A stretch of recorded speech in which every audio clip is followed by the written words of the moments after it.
रवि किशन वही हैं जो देश के युवाओं को गोवा पान मसाला खाने के लिए कहते हैं और उनसे अपील करते हैं, भैया खाओगे तब ना जानोगे।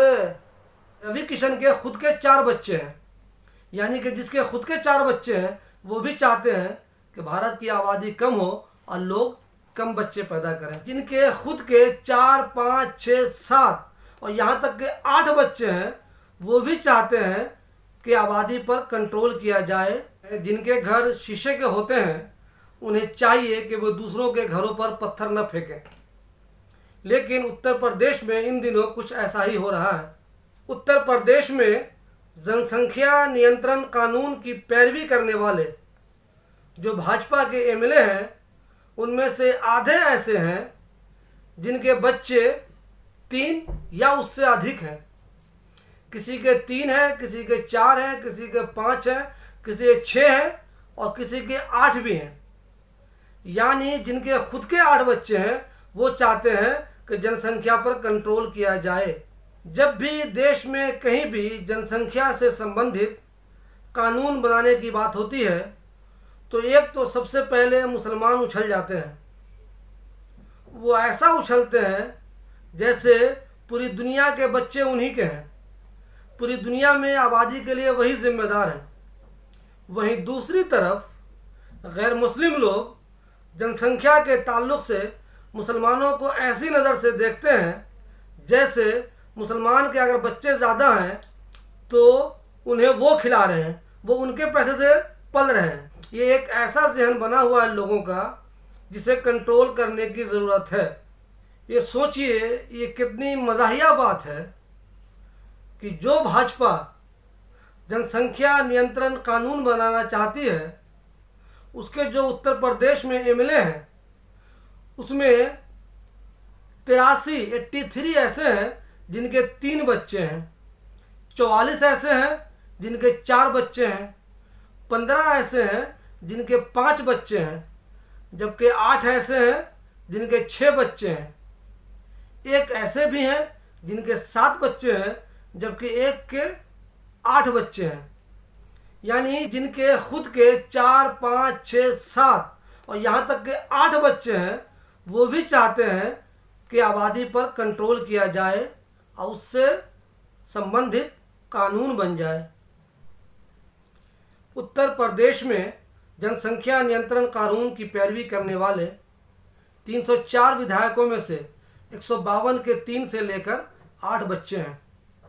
8 बच्चों के पिता बीजेपी के सहयोगी अपना दल के विधायक हरिराम हैं। विधायक रत्नाकर मिश्रा के 6 बच्चे हैं। वो कहते हैं 5 बीबी और 25 बच्चे नहीं चलेगा। गौर कीजिए, जिस आदमी के खुद का 6 बच्चा है वो ये किसको समझा रहा है कि 5 बीबी और 25 बच्चे नहीं चलेंगे। उसका टारगेट कौन है आप समझ सकते हैं।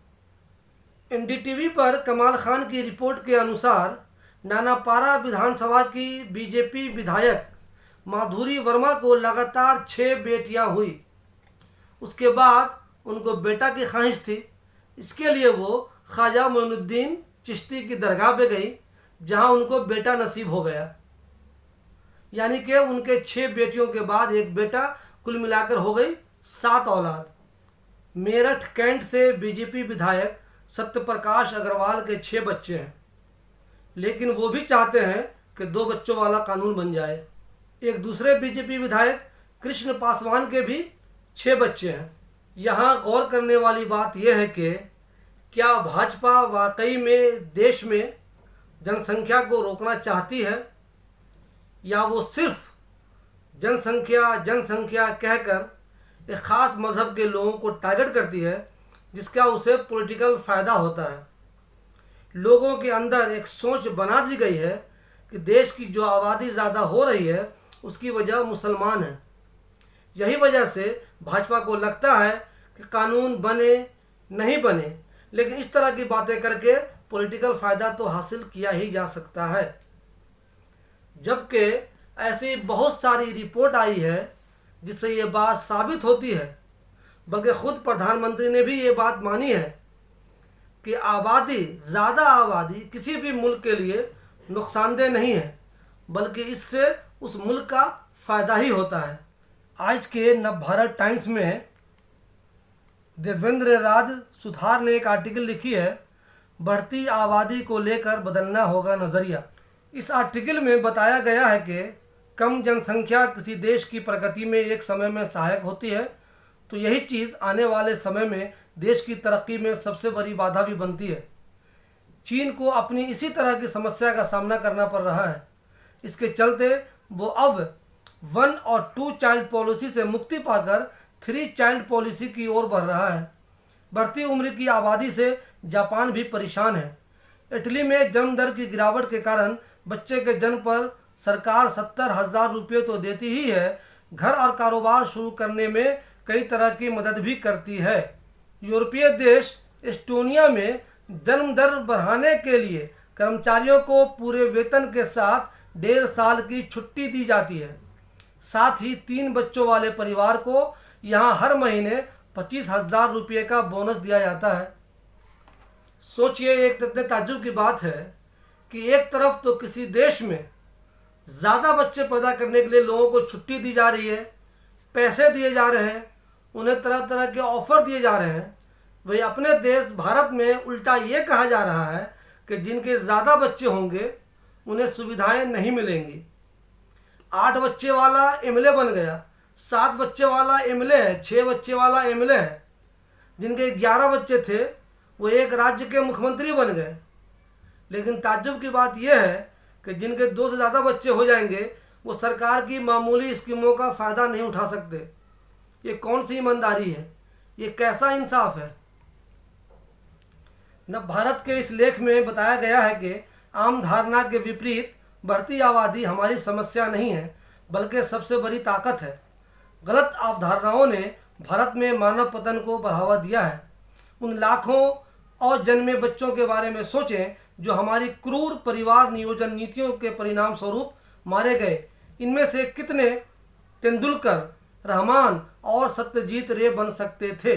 नेता चाहे वो किसी भी पार्टी के हों, अगर वाकई में वो देश के लिए और राज्यों की तरक्की के लिए सीरियस हैं तो उन्हें सबसे पहले ये कानून बनाने की ज़रूरत है कि पॉलिटिक्स में कोई चोर, उचक्का या बदमाश नहीं आए। कोई ऐसा आदमी नहीं आए जिसने दंगे कराए हों। कोई ऐसा आदमी नहीं आए जिन्होंने लोगों की ज़मीनों पर कब्जे किए हों। कोई ऐसा आदमी नहीं आए जिन्होंने फसाद किया हो, हंगामा किया हो, देश की शांति के लिए ख़तरा बने हो। ऐसे लोग 1-2 नहीं, कई हैं पॉलिटिक्स में। मगर अफसोस की बात यह है, इन लोगों को रोकने के लिए तो कोई कानून नहीं बनता, लेकिन जनसंख्या को रोकने के लिए कानून बनाने की तैयारी हो रही है। ऐसा सिर्फ यूपी में नहीं हो रहा है, आए दिन इस तरह की बातें राष्ट्रीय स्तर पर भी होती रहते हैं। एक दिलचस्प बात तो ये भी है कि भाजपा के एमपी रवि किशन, जो भोजपुरी स्टार रहे हैं, वो भी चाहते हैं कि देश की आबादी कम हो, आबादी पर कंट्रोल किया जाए। लेकिन आपको ये सोचकर हैरानी होगी, हंसी आएगी, मज़ा आएगा कि रवि किशन के खुद के 4 बच्चे हैं। यानी कि जिसके खुद के 4 बच्चे हैं वो भी चाहते हैं कि भारत की आबादी कम हो और लोग कम बच्चे पैदा करें। रवि किशन वही हैं जो देश के युवाओं को गोवा पान मसाला खाने के लिए कहते हैं और उनसे अपील करते हैं, भैया खाओगे तब ना जानोगे।